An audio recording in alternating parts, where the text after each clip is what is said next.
मैं अनुराग तिवारी एडवोकेट आप सभी का अपने तिवारी लीगल सॉल्यूशन में हार्दिक स्वागत करता हूं और अभिनंदन करता हूं। मित्रों, पहले के समय ये देखा गया है कि जब किसी के ऊपर जैसे पति पत्नी का अगर झगड़ा हो, कोई लड़ाई हो और पत्नी अपने पति पर 498A का मुकदमा लिखाती थी दहेज उत्पीड़न का। तो 5-6 साल पहले की ये बात है। उस समय तक 498A में अगर किसी का नाम FIR में आ गया है, पत्नी ने अगर पति का नाम लिखा दिया है, तो पुलिस वाले बिना किसी जांच पड़ताल के पति को गिरफ्तार कर लिया करते थे। मतलब वो ये जानने का प्रयास नहीं करते थे कि क्या सही है क्या गलत है। तो देश भर में इस तरह के मुकदमों का खेमा बढ़ गया और जब कभी भी पति पत्नी में लड़ाई हो तो पत्नी अपने पति के ऊपर दहेज उत्पीड़न का, मारपीट का, लड़ाई झगड़े का 330, 504, 506, 498A इस तरह के मुकदमे लगाती थी, जिसमें 12 TB एक्ट के भी मुकदमा शामिल है। तो दोस्तों, आपको ये मैं बता दूं कि अब स्थिति बहुत बदल गई है। जिस तरीके से पहले गिरफ्तारी होती थी 498A के मामले में पति की, उस तरह की गिरफ्तारी अब नहीं होती है। और आप लोग अपने दिमाग में इस चीज़ को अच्छे से बैठा लें कि जब कभी भी आपके ऊपर आपकी पत्नी या कोई भी या आप दूसरों को भी इस सूचना को पहुंचाएं कि अगर कोई 498A के तहत कोई मुकदमा दर्ज कराते या पत्नी अपने पति के ऊपर, तो उसमें गिरफ्तारी नहीं है। हाल ही में एक जजमेंट आया था सुप्रीम कोर्ट का, अरनेश कुमार बनाम स्टेट ऑफ बिहार। अरनेश कुमार की जो जजमेंट है दोस्तों, इसको आप इंटरनेट से भी निकाल सकते हैं और लाइब्रेरी में जाकर के बुक से भी आप इसको पढ़ सकते हैं। इसको अपने पास हमेशा रखिए।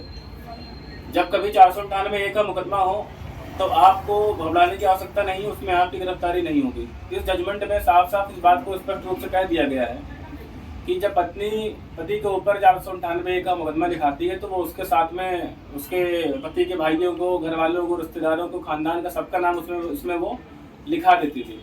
जैसे पति के माँ के, पति के बाप का, पति के भाई के नाम सबका उसमें लिखाती थी।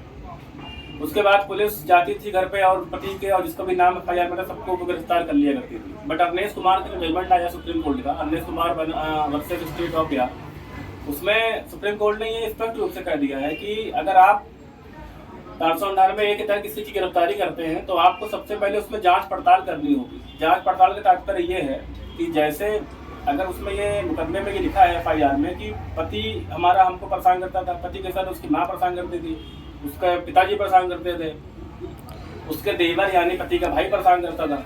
अगर ऐसी कुछ चीज़ें हैं तो सबसे पहले जो विवेचना अधिकारी है, जो पुलिस वाला है, उसको इस बात की गहन छानबीन करनी है कि जिसका भी नाम आपने FIR में दिया है उन सबका रोल क्या है।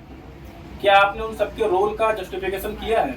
जैसे पति ने जो परेशान किया, ठीक है, पति पत्नी लड़ाई हो सकती है, लेकिन आपने जिसका नाम उसमें मेंशन कराया है, जैसे पति का भाई है, माँ है, बाप है, उन्होंने आपको कब परेशान किया, किस तरीके से परेशान किया, किस तारीख को परेशान किया, उससे संबंधित कोई एविडेंस, कोई सबूत, ये सब आपको FIR में लिखना होगा। अगर आप नहीं लिखेंगे तो उनकी गिरफ्तारी नहीं होगी। ये तो हुई एक बात। दूसरी बात ये है कि पुलिस वालों को इस बात का स्पष्ट आदेश है माननीय उच्चतम न्यायालय से कि जब कभी 498A का मुकदमा हो तो आपको सबसे पहले CRPC की धारा 41A का पालन करना है। 41A ये कहती है कि 498A के मुकदमे में आप किसी की गिरफ्तारी बिना 41A की नोटिस सर्व किए बिना नहीं कर सकते। हाँ, यदि आप 41A की नोटिस, यदि पुलिस वाले 41A की नोटिस पति को देते हैं या जिसका नाम FIR में दर्ज है उसको देते हैं और वो उसका पालन नहीं कर रहे हैं 41A की नोटिस का, तो वो चाहे तो गिरफ्तार कर सकते हैं। इसके अलावा पुलिस वाले गिरफ्तार तब कर सकते हैं इस धारा में जब वो मजिस्ट्रेट का परमिशन लें। और दोस्तों, ये बात एकदम सत्य है कि मजिस्ट्रेट इतनी जल्दी परमिशन नहीं देते।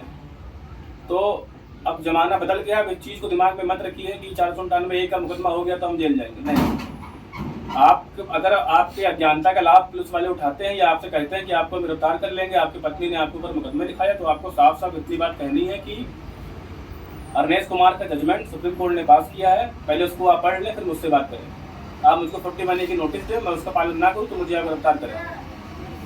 तो दोस्तों, इतनी जानकारी अपने पास आप रखिए। यकीन मानिए 498A में आपकी गिरफ्तारी बिल्कुल नहीं होगी। तो दोस्तों, आशा है आपको मेरी जानकारी से बहुत संतुष्टि प्राप्त हुई होगी। और अगर आपको कोई समस्या होती है, किसी प्रकार की कोई कानूनी अड़चन आती है, तो आप मुझको स्क्रीन पे मेरा नंबर लिख के आ रहा होगा, उस पर आप मुझे कॉल या व्हाट्सएप कर सकते हैं। Thank you.